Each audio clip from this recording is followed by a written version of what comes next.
Lesson 8. Charity, Responsibility, and Accountability. Do not feed the bears. I have an extreme fascination with dreams. I personally believe that they maintain the connection between our spiritual selves and our material existence, serving as a reminder that there is much more to our beingness than just the highly improbable result of universal chance. I once had a profoundly interesting dream. It was a strange format in that I was having a conversation with myself, a kind of question and answer session, but rather than me talking to me, I seemed to be asking a series of questions to what I could only consider to be my higher self, and the answers that I received, from me, forced a radical change in my concept of what the Greeks would call philia, love for fellow humans. In the dream, I was pondering what it would take to help make the world more equitable. Not trying to start a nature versus nurture debate, I simply asked what would happen if the wealthy of the world invested in the basic necessities for life for those who do not share the same abundance. Surely this would have longer-term benefits and lead to a better world, would it not? I started thinking about the town where I was raised, the streets, the infrastructure. Why couldn't we start to put that in place for those who do not share the same? Who's going to build it? The question seemed to come from an ethereal source, but I realized that the voice was my own, the other me, the me that is more cold and calculated, the me that seemed indifferent to the potential suffering of the less fortunate. Well, there are many people who would donate the needed resources, I answered back to myself, sure of the altruistic nature of mankind. And then what? Came the hard response. Now you have a town filled with residents that can't maintain it. They are now simply occupants. What comes next? The softer me was ready with the answer. Once their living environment is improved, we would build schools to educate those people, better prepare them for success. I see. Now we aren't just building a town, we are providing an education. So now we have educated residents of a town. So what? What do they do now? Are there jobs for them? Is there an economy? It didn't take a time traveler to see where this was going. I collected my thoughts and carefully responded. We are trying to give these people basic tools to succeed and have a better life, a better chance to prosper in a modern world and help bridge a gap of inequity that leads to suffering. So you want to feed the bears? This reply almost sounded a bit condescending. That's not what I'm saying. I'm simply trying to help bring these people up to a level playing field, give them a legitimate chance to compete. The cold me was already responding with a devastating counterpunch. There will always be one more thing. You've donated a town, but to maintain it requires more donation. You've donated education, but now you have to donate jobs. Who are you going to ask to donate the industries for them to work? Who gives up that time and treasure? If you do not stop, all you are doing is creating a lifetime of dependencies that requires the constant charity of others. What is the motivation of the recipients of this charity? They have no stake in the game because, like bears being fed, the food is just there. How can that ever be successful? And how are you actually helping these people? This was a compelling argument to which I did not have a ready response. It was true. There would always be one more thing. When is the stopping point? If we expected those people to take the ball and run with it, why hadn't they done so already? Did they really face any more obstacles than previous persons who managed to pull themselves up? Would they truly value something they had not earned? The dream had led me to an unpleasant reality. Do not feed the bears. There is a bifurcation of philosophy in your current society that has been fomented and seized upon by those who do not share your best interests. One school of thought is based on the concept that human inequity can be solved through charity, though I use this term loosely. It really isn't charity if the resources come from someone else or are taken by threat of force, is it? Actually, that is theft, but I digress. The second school of thought is that each person has responsibility for self and an accountability of choices made and actions taken. That success or failure comes as a result of those choices and actions, and that charity is just that. Not a requirement, but a donation given by choice because the giver determines it has value, almost always defined as spiritual value. Both sides get caught up in debate about ethics and morality, who is right or wrong. The side favoring charity uses an emotional argument, seeing the other as cold, heartless, and devoid of empathy for the suffering of the less fortunate.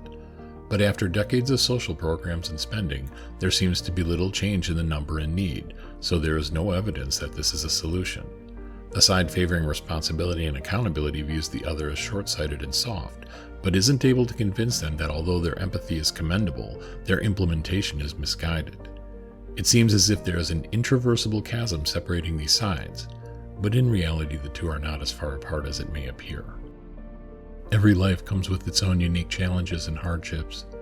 Do not use hardship as justification to fall into the trap of victimhood. A business owner may not need to be concerned about having food on his table at night, but a poor villager does not have to worry about losing a contract that may bankrupt the company and cause thousands of employees to lose their job and fall into poverty. Some struggles are easier to see than others, so don't be too quick to judge based on appearances. Yes, there are those who appear to live in opulence and privilege, but remember that everything has a cost. Some are just less visible. It is a hard truth, but your first responsibility must be to self. If you cannot take care of yourself, you are relying on charity for survival, and remember, true charity is a choice. If a parent has a disabled child that cannot care for themselves, that parent makes a choice to care for the child. This is charity, but it is motivated by responsibility and accountability. The parent brought the child into this world, not vice versa. If the parent does not take responsibility for the care of the child, they must either rely on the charity of someone else for its survival, or the child dies. Nature imposes accountability. Let's look at this same concept in a slightly different way with another example. A poor member of society relies on a social welfare system for income to purchase clothes, food, and shelter, and receives additional monies for dependent children. Another member of society who pays no income taxes votes for a political candidate that promotes the social programs to support the poor member's continued income. A third societal member pays high taxes, but doesn't support the same social program. If the program continues, the high taxpayer is assuming responsibility and accountability for the poor member.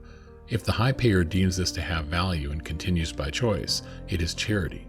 If not, it is theft. Since the poor and low-income members have neither accountability nor responsibility for the program, should they be able to vote for it? Should they have equal say to that of the high payer? Is this equitable? And how long should the high payer have to assume responsibility and accountability? Does this make that person a slave? It is imperative to understand that arguing for self-responsibility and accountability is not an argument for greed. This is the crux of the disputation forming the philosophical chasm between the sides. The side arguing for charity does not seem to understand what charity actually means, and the side arguing for responsibility and accountability is not saying that charity is not sometimes necessary. Wanting to keep what you have rightfully earned is not greed, and it is not your right to dictate to another their level of contributions to charity. What would make you think that what does not belong to you is yours to give away? How do you feel when someone takes from you by force? How long do you think that will be tolerated, and what are the consequences? When a gaunt, hungry, abandoned cub staggers into a group of tourists, it is human to want to help.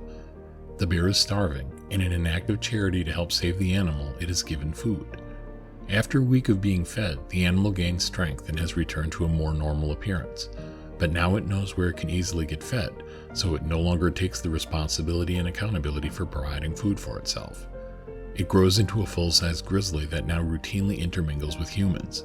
It is only a matter of time before tragedy strikes for the bear, the humans, or both.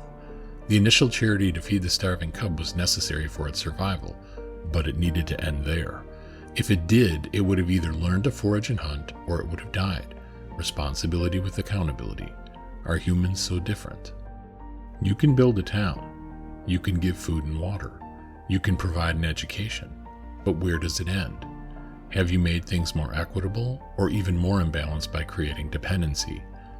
Finally, do not fall for the trap of those who do not share your best interests and believe the lies that one political party or another is corrupt and preventing their ideas from working.